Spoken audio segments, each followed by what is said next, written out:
The following podcast contains spoilers and words like piss, shit, and fuck. We watch the thing. We watch the thing. Hello, everybody, and welcome back to We Watched a Thing with your boys, B Dizzle and Dave. How you doing, mate? I am good, my friend. How are you? Not too bad. What have you been up to? Bloody working. Nothing but work. It's getting me down. Oh, buddy. Well, let's talk about something fun, because we did watch something, as the label says on the tin. Yeah, we did. Yeah, and I know that you watched this a little while ago, and you were waiting for me to watch it because you enjoyed this movie immensely, is my understanding of it. Is that right? Yeah. Oh, God, this movie's so much fun. All right. Well, let's get into it then. We are, of course, talking about Renfield, a 2023 American comedy horror film directed and produced by Chris McKay, written by Ryan Ridley from a story by Robert Kirkman, who also served as a producer. It's, of course, inspired by characters from the 1897 novel Dracula, and it stars Nicholas Hoult, Awkwafina, Ben Schwartz, Brandon Scott Jones, and Nicolas Cage. And what is it about, mate? It's about Dracula and Renfield, essentially, but transposed into the modern day. Yep. But in this case, obviously, as the name would suggest, our protagonist is not Dracula or Van Helsing. Yes. Our protagonist is, in fact, Renfield. Yes. Perennially a side character in the Dracula story, but now brought to the fore. And we rather humorously follow him trying to deal with this codependent relationship he has with his employer, the Prince of Darkness. All sorts of craziness ensues. This movie really took me by surprise. I had not seen any trailers. I knew nothing about it other than Nick Cage as Dracula, which I think that should be enough to get anyone in the door. That's the calling card, yeah. And that it was Renfield. But I assumed that this was just going to be more of a retelling of Dracula from Renfield's perspective. I didn't know that this was going to be more of a modern story, in fact, a direct sequel to the 1930s Dracula. I think that callback at the start is really, really cool. That is incredible. It's so well done. Straight out of the gate, this is one of the best things I've ever seen Cage in. He is so good in this film. Okay, that's a big call. He is great. I think it's also... let me get this out of the way. I really enjoyed this movie. I think this is such a shame that this movie has not done very well. It's been a complete box office bomb. I didn't see that coming at all. I don't know why that's the case, and I think it's so disappointing because...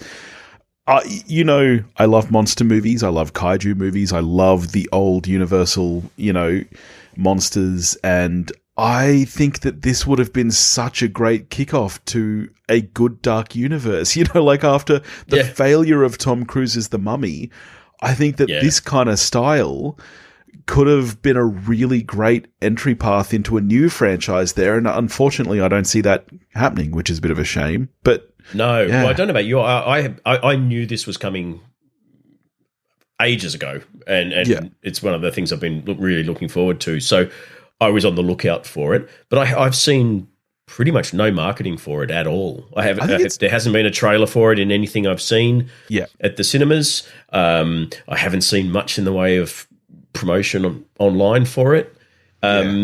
So I'm thinking, unless you actually go into a cinema to see something else and you see a poster or something in the foyer, I think people just possibly don't even know about it because I don't think I've seen a trailer for this, but I can't imagine why if you saw a trailer you wouldn't want to see it. Yeah, 100%. Like I said, I hadn't seen a trailer, but just on the backing of Cage as Dracula, I thought that was a fun enough, in. But I guess he's not the draw card that studios might think he is, really. But I think it's really poor release timing. I can't see why this wasn't held till October, the kind of September-October region. Yeah, why would anyone release something in the wake of Guardians 3 and Fast 10. Well, that's the thing. It's unless you actively don't want people to see it. Jesus. Yeah. Well, that is. I actually heard that theory that perhaps the studios didn't think this was ever really going to do that great in cinemas, and the only reason it really got a cinema release is to give it that boost on streaming, so that once it goes to streaming, people know it was a theatrical release, and because they kind of tend to have a little bit of better pedigree, I guess. Hopefully, it does get a second lease of life once it hits streaming and gets enough of a buzz and appreciation that it doesn't. I mean, not that I've heard anything about any follow-ons or intention to turn this into a new Hammer Monster universe, but if that was ever on the cards, hopefully streaming gives this enough of a boost that it's not all dead in the water. Yeah. Well, let's start with the acting. You already mentioned Cage, that you think this is your favorite Cage performance ever. Wow. Yeah, it's the perfect balance of manic scenery chewing, but just restrained enough to not be cartoonish. I think. Agree. Yeah. He's. I mean, obviously, this is a comedy. None of this is scary, but he's horrific enough when he needs to be. But some of the lines that he drops are laugh out loud funny. He is so funny in this, and I think Nicholas Hoult. I'm a huge fan of his anyway. I don't think he's ever done a bad performance, but I think he holds his own, and they have a perfect counterpart to.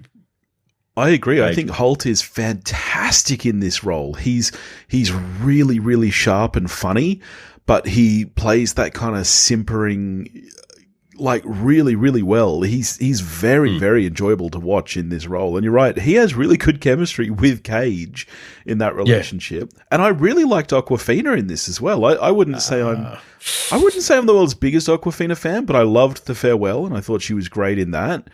And I haven't seen that. Actually Shang-Chi really enjoyed sucked this. A bunch of ass, and she was one of the worst things about that film. I haven't seen it.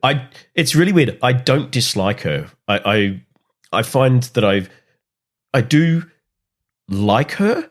Yeah. But I've never seen anything where I haven't thought she was miscast. Yeah, right. Okay. It's I mean, Shang-Chi, for all of its faults, would have been better without her, and it's not her fault. She's just acting in a completely different film than everyone else, tonally. And I think in this it's the same. It's the role that she's in, I think, needed that character should be the straight woman to the chaos of Cage and Renfield. I would argue that it is. You don't think so? But she's not. She is inherently a comedienne. Everything, even when she's being serious, it's sort of comedic because that's just who she is, and not in a bad way. I'm not saying it's like a bloody Melissa McCarthy or I just think it doesn't really kind of work. That's interesting. I think a different casting would have been better. She just seemed just in the wrong place at the wrong time. Yeah, right. Through no fault of her own. I really enjoyed her performance. I thought she was great. The one criticism I have, which is something that I have seen in a lot of places, after I watched, I did listen to a couple of other reviews, and they mentioned this as well. I do find the story a little strange. And I do find that the first kind of 20 minutes, half hour of this film, I loved. I thought that, like I said, I didn't know what this movie was. Starting with Renfield at the support group was the Fight Club opening. And that opening kind of premise that he's going to track down these people's monsters to free them in the way that he wishes he could be freed, I think is a really interesting premise. But then that's not the movie. The first house he goes to, obviously he gets caught up in that kind of criminal thing, and then it's kind of more about the cop, and it really becomes kind of an action crime thriller with kind of a little horror and comedy sprinkled in. I don't love that aspect of it. I really liked Awkwafina, but I kind of felt like that character just wasn't necessary, really. I don't know. I'm really torn on this movie because there's so much that I really, really loved about it. And then there's other things that I just didn't enjoy. But overall, I still really liked it. the whole Ben Schwartz and his mother. Yeah, I'm not a Ben Schwartz fan at all. I haven't liked him since I first saw him in Parks and Rec. He irritates the shit out of me, and I know that that's what he's supposed to do. Like, in 90% of the roles he plays, that's what he's there for, is to be an irritating fuck. But it doesn't work for me. No, and I kind of feel like if you did need to have Renfield have a nemesis, I guess, beyond Dracula, if you did have to have him face off against someone, yeah, I kind of feel that character should have been threatening and not another comedic character. Yeah, agree. I think it and yes, he is Ben Schwartz is annoying. I find him annoying as well. So that, the whole crime family side plot I could have done without, or at the very least have it secondary to the Renfield Dracula 100% story. Agree. Yeah. And I do think that comes back towards the end. Like, once Dracula discovers that Renfield is kind of changing on him and helping people, and you get to that kind of final third where Dracula comes out, like that scene where he visits him in his apartment and you get that pan down to the doormat that says welcome, come in. So clever. Like that, I think the movie picks up again from that moment. But I do find it really drags in the middle when you get really bogged down with the crime family stuff, which this isn't a long movie. It's a short movie. It's 90 minutes and it does feel that. I think the pacing is good. Oh, it's punchy. It goes along. There's at no point did I think it dragged. I just think the balance between, I guess, the two plots that's a good way to refer to it. The balance. Yeah, definitely agreed. Yep. I should give a shout out to one of the best things about this movie, which is Brandon Scott Jones as Mark, the support group leader. My God, he was funny in this. His comedic timing is amazing. Yeah. It's just the way he, what was the line? No, he won't rise to full power. And what an odd way to phrase it. An odd way to phrase it. Yeah, I really loved that entire opening of the film, and I wished that we had had a little bit more of that. I really liked those parts of the film that were, like when Renfield starts dressing in that colourful sweater and rocks up at the police station with flowers. To me, that kind of stuff was the interesting side of this film, and I would have liked to have dug a little bit more into that, because the support group was great. I would love to see this as a TV series, right, where it's about Renfield in the support group, and Dracula's kind of he's over the whole thing, but he's not really a central character. Like, I think that was a really interesting take. Yeah, and the thing that surprised me most about this, once it had started and I kind of got a sense for the tone and that it was a kind of a modern, straight comedy, was how much fucking blood and gore there was. Yeah, I was just going to get wow. I thought it was directed really it's well, all tongue-in-cheek, but it's a lot more gory than I was expecting it to be for the type of film it is. Yeah, this movie reminded me a lot of Violent Night, that David Harbour Santa movie from last year. It reminded me a lot of that, because this is definitely, I would call it an action comedy more than anything. I actually wouldn't refer to this as a horror. It's not a horror at all. It's an action comedy set kind of in a horror fantasy world, I guess. I thought the action scenes were they were well choreographed, they were well shot, and I thought the gore was awesome. It was so good. That opening, the first kind of action scene when Renfield is, in getting the drug dealers, and then that big what's his name? There's that really funny line where, you tell him his name is racist. Like he cuts people's tongues out with a hunting knife. I'm not going to tell him his name is racist and call himself what he wants. That was really funny. But then when Renfield, punches his face and it just flies off his head out through the warehouse door. Like, some really great over-the-top sequences like that. And the way that he's kind of chowing down bugs like he's Popeye eating spinach, I thought that was hilarious. Like every time he eats those bugs, he just goes into full beast mode. It was really well put together, I thought, those action scenes. And yeah, the gore was the perfect amount. Like it was humorous when he rips gore. rips the arms off the guy and then proceeds to start beating other people with them and then throws them like javelins and skewers the two people with their arms. Yeah. Just awesome. And then she was, did I just see you cut a guy's arms off with a serving platter? That was awesome. What was the other thing? And they're climbing down the pile of bodies. And she says, you know, when you say, what was the line? I've seen worse. From now on, this is my worst.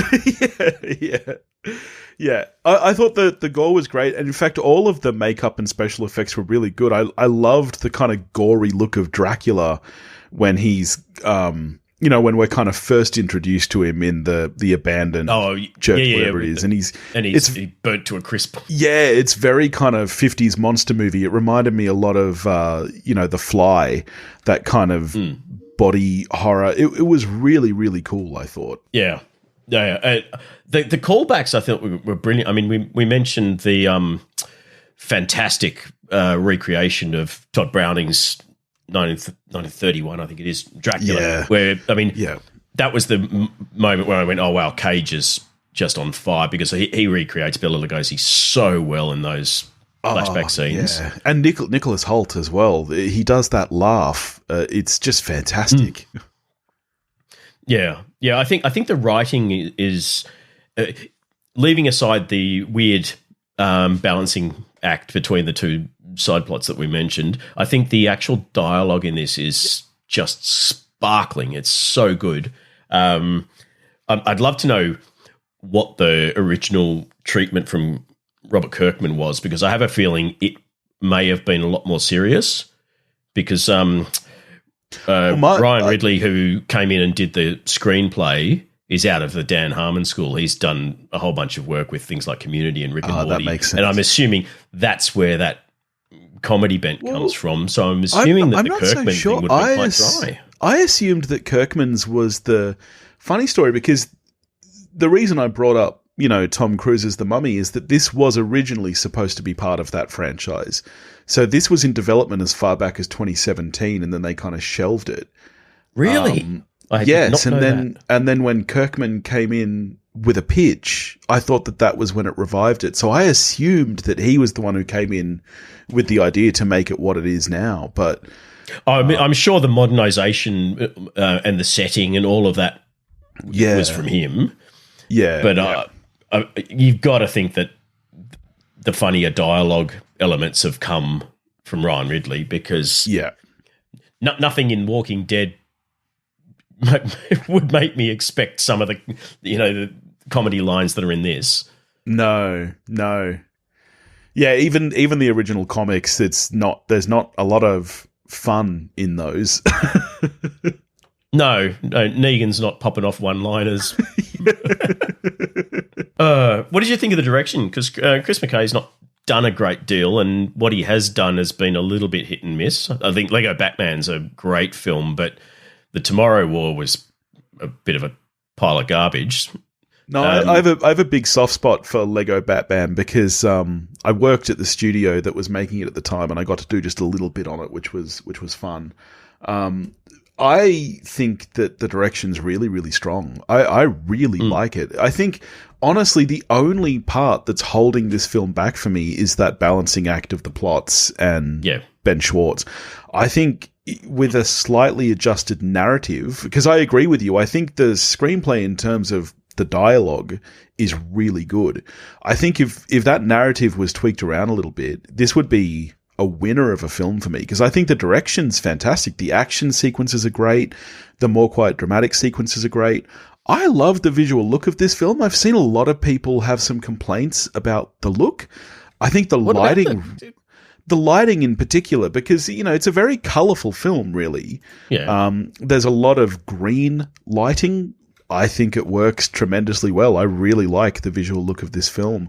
I think the colour palette's gorgeous. The green tinge that you get through some of the scenes, and from memory, it's mainly the scenes with Dracula. It is, yes. Really, it works for me. That's a callback to that 1930s and even the 1950s Hammer horror stuff, where you did have this sort of green wash over. You go back and watch Frankenstein. The whole thing is green, and it's obviously a deliberate choice, and it works for me.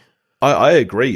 Not only does it work, I loved it personally. I thought the look of the film was beautiful, really, really nice. Hoult, I'll tell you what, Holt's doing some great choices of roles lately.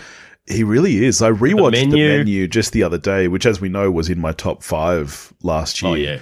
Oh, yeah. On rewatch, I really appreciated his performance even more. Like, at the time I watched it, I thought he was good, but rewatching it, he was really, really, really good. He's a very generous performer. He's both in that and in this and in a lot of other stuff I've seen. In the menu, he is the kind of the third lead, but he at no point sort of tries to upstage either Anya or Ray Fiennes. They're the kind of the... He's sort of quietly in the background just doing really, really good work. And same in this, true. He's not showy. He lets Cage do all the flashy stuff, but he's just really, really good. Very believable. And it's two for two now in horror-themed but not horror films, because I don't know if he was Warm Bodies, wasn't he? Yes, he was. Yes, that's right. I forgot about that movie. Again, I remember not a horror. It. It's if anything, it's kind of a rom-com. Yeah, but it's in a horror setting. Now we've got an action comedy in a horror setting. Yeah. Nice work, Nick. I need to rewatch Warm Bodies, actually. That was a really good film. Yeah, same. It's been a while since I've seen it. Yeah, my big takeaway from this film is that I just hope that... I mean, it's a real shame that this is doing as poorly as it has at the box office, and I really hope that when it goes to streaming... I don't know where it's going to go. I'm guessing maybe Peacock, given this is Universal. I just hope that it does really well, because this movie is actually really, really good. Like, I was expecting to have fun with this movie, but it was better than I expected. Yeah. And it might be a bit gory for some people's kids, but my kids fucking loved it. Oh, you watched it with the kids? Not the first time. But as soon as I saw it, I went, there's no reason they can't watch this. And I know your kids are starting to get into horror and stuff. Yeah. Oh God, yeah. Leah would have thought this was a kids' film, but the gore is cartoonish. It's over the top, but it's not bloody Evil Dead Rise. They were laughing at almost everything. It is funny gore. Like, I don't know, maybe it's just people like you and me who like gore, but this is absolutely gleeful in its gore. Like, this is just when he's fighting the giant Leatherface, whatever his name was. Yeah. And says, you're out of knives, and then just gets gutted. And he's trying to hold his intestines in, going, damn. I was laughing out loud. Yeah. Yeah, it's funny. Hysterically funny. Anything else to say about it, other than the fact it's really fucking good and people should see it? Yeah, that's pretty much the long and short of it, I think. Well, everyone should see Renfield. How are you scoring Renfield? I think I gave it a 4 on Letterboxd, so that's an 8. Yeah, right. Yep. I think I'm also an 8. I think that this could have been a 9 if that narrative was tweaked around. I'm maybe like a soft 8. 100% less Ben Schwartz and about 80% less Awkwafina. It'd be a 9, 9.5. Yeah, I'm maybe like a soft 8, like a high 7. But definitely an enjoyable watch. And if they made a sequel to this, if they made more of the Universal Monster universe, like the dark universe in this style, in this world, 100% I'd go out and watch them. I thought this was really, really good. Give me a Renfield 2 where all of those concrete ice cubes that they've when they blended up Dracula and threw him down the drip. Have those thaw out, slowly coalesce, and give us a Renfield 2. I'll be there for that. Yeah. Okay, based on your viewing so far? Here we are nearly halfway through the year. Last day of May today, Jesus 5 Christ, months in. frightening. I know, it's scary. Do you think that this currently has a chance in your top 5 of the year, top 10 of the year? Not top 5, probably. Could be top 10. I'm just mentally going through what we've had. Yeah, it's definitely, it'd be definitely in the top 10 at this point in time, I think. Yeah, nice. All right. Well, what do we get about to you? next week? I reckon it would be in my top 10 at this stage, certainly. I don't know if it will hold that through the end of the year, but I think certainly there's some big guns coming, but some of the things that I thought would be high have disappointed a bit. A couple of things like Guardians 3 were better than I thought they'd be. Yeah. So it's all my predictions are out the window at this point in time. Speaking of big guns coming, though, I reckon next week is my prediction for a film that will make our top 10 of the year. I'll be very disappointed if it doesn't. Because we're getting to Spider-Verse, baby. Yeah, we are. I am super, super keen for it. Talk about expectations riding high, we haven't actually spoken about the first one, you and I, but I'm just assuming that you love it as much as the rest of the world. Oh, it was incredible. It's one of the best animated films of all time. It's probably the best Spider-Man film of all time. Yeah. It's very big shoes to fill, though. Yes. I'm kind of nervous that can it live up to that? How many years? How long's it been since the first one? It's been about 5 years. Wasn't it like 2017? Oh, okay. Well, that feels good. Because I know it took them at least 5 years to make the first one, which is why I was sort of nervous. I thought it hadn't been as long. It's very painstaking, the animation styles, because they've got more than one in there. I'm just checking if I'm wrong. 2018. Yeah.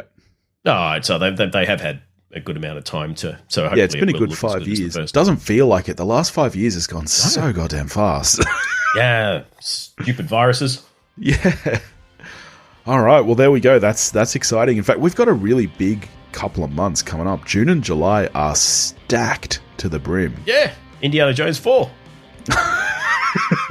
Which apparently is even worse than Yeah. It's that. I mean, we obviously have to see it, but it's not going to be good, and it's going to depress me. Yeah. Probably depress you less, given that you've only ever seen one Indiana Jones film. True. In the meantime, if you want to get in touch with us, you can do that at wewatchedathing.com or wewatchedathing@gmail.com. You can find us on Facebook, Instagram, and Twitter, all under the handle at wewatchedathing. If you want to help support the show, you can do that at patreon.com/wewatchedathing, and we'll catch you next week. Please go watch Renfield. Do it. Help it make some money.